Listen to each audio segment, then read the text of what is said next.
Raise your hand if you had high expectations going into BlizzCon. I didn't really either. I kind of had, I wouldn't say low expectations, I would say moderate at best expectations. And yet, here I am sitting here today, kind of pleasantly surprised with what they announced. And not just for Classic WoW, but also for live WoW. I'm even a little bit excited.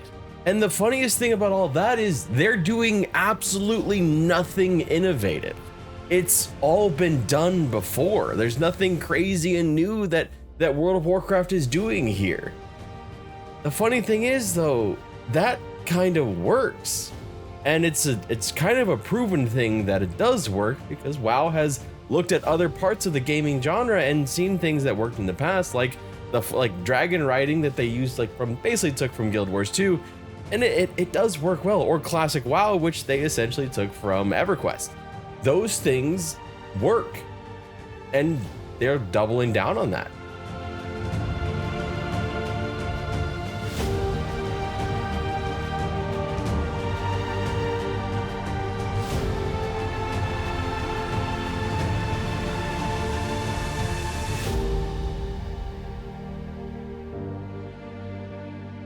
Now, Classic WoW deserves its own video. We'll do another video specifically on the Seasons of Adventure and why I'm excited about that. This video is going to be focusing on live WoW and what the new expansions announcements are saying about WoW and why I'm excited. So let's get into what some of those highlights. But of course, it's not all great. There's a couple things that I'm not super happy about, and a couple things I have a little bit of concern over, like delves. But for the most part, I am happy about what was announced, except one thing that's probably a bit big for me, but not big for many other people. It all has to do with them being a bit greedy and unnecessarily so, and how I think that's probably going to be how it goes from here on out. With BlizzCon, World of Warcraft didn't just announce one expansion, they announced 3 expansions. A story they're dubbing the Worldsoul Saga will be taking over the place of all 3 different expansions: The War Within, Midnight, and The Last Titan. This had all of the makings of a Star Wars or MCU reveal, even right down to the brilliant use of color in each of the logos they produced, as well as the titles which set them apart from each other, while also kind of hinting at a larger branching story. I do, of course, hope that they aren't going to be all quite so on the nose as what it sounds like the first one is. The War Within seems to be quite literally referring to a war within Azeroth. A little bit of subtlety can go a long way. But I guess when you think about WoW expansions, Mists of Pandaria, Wrath of the Lich King, Burning Crusade, no, they're all kind of, they're all pretty on the nose, aren't they? Yeah, not a lot of subtlety. Side note about World of Warcraft's 10th expansion: if you don't like spiders, this is probably going to be a bit of a rough expansion for you, as it's going to be delving a lot with the Nerubians and Izal Nerub, which I know I'm probably mispronouncing that, but that dungeon in Wrath of the Lich King is still one of the creepiest ones that I ever remember running in World of Warcraft, over essentially playing on and off playing WoW for about 10-15 years. I just did not like that dungeon at all, and I don't even have a huge fear of spiders, but just creepy. Now with this, the first and most obvious part of this that's making me really excited is quite simply coherence. There's going to hopefully, unless they majorly mess it up, hopefully be a coherent story, not just within each expansion, but across the next 3 expansions, something that they have been hopefully planning out for a while now, how they're going to conclude, because it does sound like this might be the conclusion of the story of WoW as it is over the last 20 years. Taking that into a large 3-part saga, and one that hopefully will give each expansion its own kind of 3-act structure, a kind of thing that will make each one feel its own importance, while also kind of building up a lot of that joy and excitement for the next expansion, because you have more of an idea of what it is, and it's the next chapter of the story instead of just something completely unrelated. This, of course, is something that has been done in other MMOs in the past to varying levels of success. Final Fantasy XIV has spun stories across expansions. EverQuest has multiple times with different 2-part or 3-part expansions. And then, of course, Star Wars: The Old Republic, which has a primary main story. There are other MMOs out there as well, some with more loose connections between expansions, but when I think of some of the most successful storytelling across expansions in MMOs, the kind that let one expansion work organically to build anticipation for the next expansion, those are the ones that come to mind. Now, one thing to note here is that this can be done through a world narrative, not just a single player story. And that's actually why I am so excited about World of Warcraft being the one to kind of do this right now. Because out of many MMOs out there, World of Warcraft seems to be the one kind of okay with quite literally destroying their own zones to make a new story. There is no hope, no future. All life is doomed. We're about to get Cataclysm for Classic. That alone is the proof. They destroyed so many of their zones because it fit a massive world narrative. It brought every single player into that world story, and I think that is where MMOs shine the best. Not necessarily in like a single player story, although those can be incredibly impactful and leave have like strong emotional connections, but the world story is something that can be uniquely shared in a massively multiplayer area. And World of Warcraft has traditionally kind of like straddled that line between like personal story and world story, and sometimes leaning more one way and more the other way. But I hope we get a really powerful and important and world-changing world story over the next couple expansions. Something that will make Azeroth look nothing like it did before would be something new for the genre. Well, new-ish. Cataclysm, But beyond that, the expansions will be adding some features that are kind of interesting, kind of concerning, kind of we don't know much about it. Let's look at them. Delves, which are not to be confused with the choose your own difficulty fare by the same name in Lord of the Rings Online, look to be their own kind of unique thing. Delves are outdoor vaults that will be seasonal, but with plans for this to be evergreen content. That is, content that is always valuable. Delves are designed around 1 to 4 players and will be role agnostic, which is kind of scary, honestly, because it does seem to mean the game is moving even further away from the Holy Trinity style of class roles, which are baked into the very genes of WoW. Still, it shouldn't be all that surprising that Blizzard is trying to make WoW more open to all playstyles, because that's something they've been doing from the damn near the very beginning of the game. Interestingly, delves aren't just going to be the sort of dungeon run where you go in, kill things, and kill a boss, then leave. It sounds like they might make use of puzzles. The evergreen part of this, seeing as they're seasonal, appears to be the reliance on Great Vault rewards, which can be earned weekly. WoW's use of daily or weekly content to manufacture engagement isn't new, but adding a new feature that has a hamster wheel, and a seasonal hamster wheel at that, is raising some red flags. Perhaps even more than the role agnostic portion. I just hope they really lean into the puzzles part of this, or find other ways to differentiate these delves so they don't just feel like quests or dungeons, because if they don't, there's a real chance these will just feel like really role agnostic mini dungeons to play solo or with up to 4 people, thus shrinking down the size. Which if you're like me and you don't have that many friends, cool. I mean, having, the ability to do something with 4 people instead of 6 might be nice.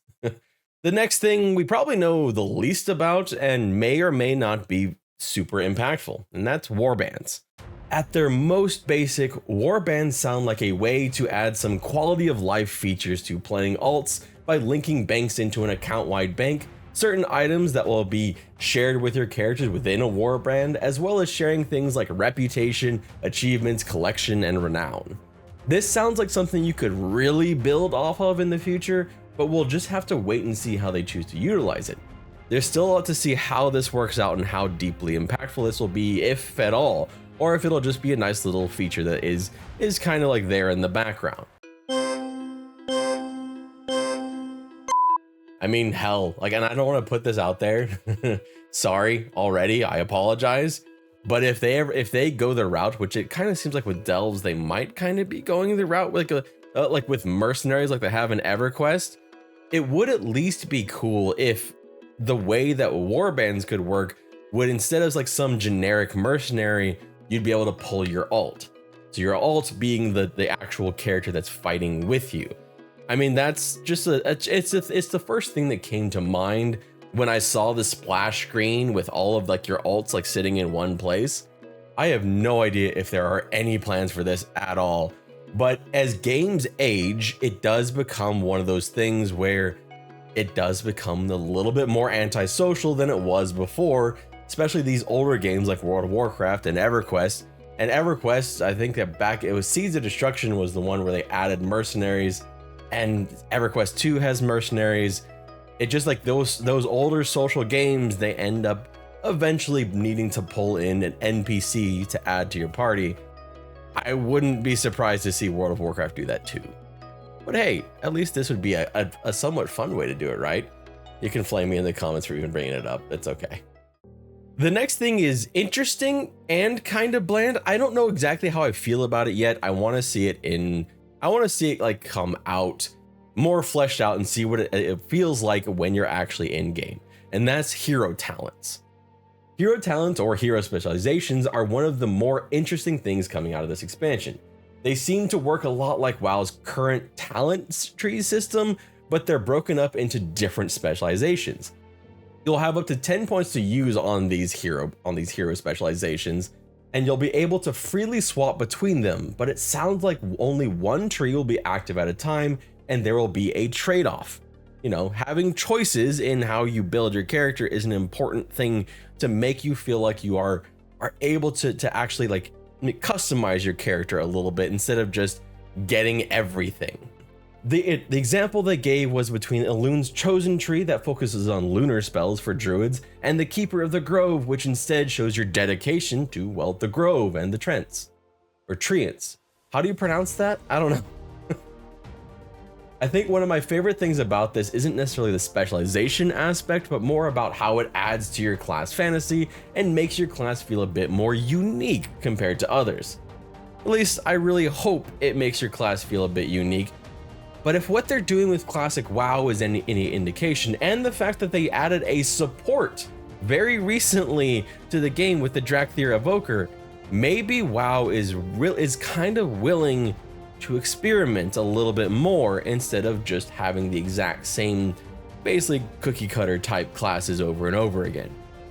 We could be seeing a slight shift in how they approach classes, and specializations like this might be one of the first things they start doing with that. There were some other things announced like dynamic flying, a new allied race, new zones, new raids, but these were the parts of the WoW Live announcements I found the most interesting. The big negative I have is the damn 3-day head start. This has always been a frustration across different games, especially those that lean into any sort of competitive race elements, like WoW with the race to max level or world and server firsts. In order to have any chance at those, you will need to pay an additional $40. You will need to pay an additional $40 to get that 3-day head start for an expansion that costs $50. You're basically doubling the price for the most competitive and most dedicated players of WoW that like to race through content. That to me is a very frustrating thing. Not because it's a way to tempt players to pay more for very little value. There is not a huge amount of value in this, even when you include all the cosmetics and everything like that. There's not a huge amount of value in having a 3-day head start, unless you are one of those players that is trying to get that world first. And there are a lot of those players that seek that out. They built it up over years in WoW specifically. the very they announce it even. It is one of those things that is frustrating to see them monetize the thing that is a competitive thing within their game. That part is always going to suck. And you add into that the fact that the way that you guarantee beta access into this expansion is also with that $40 extra pack, the epic edition. This is definitely not an epic thing to add to the MMO genre as a way of monetizing, but I don't think there's going to be enough backlash for anyone to really care, and this may be the thing going forward. Hopefully, it is not something we see across all MMOs in the genre, but I wouldn't be surprised if there's a muted response to this, then this may be how it works going forward. And by about 2 weeks, a month, or whatever into the expansion, no one is going to give a fuck about the fact that there was a 3-day head start. It's just one of those things that it's a little bit scummy. It's just a little bit scummy to have that there, especially for such a huge price. And yes, they have some other little cosmetic things included in that, and trader tokens and stuff like that.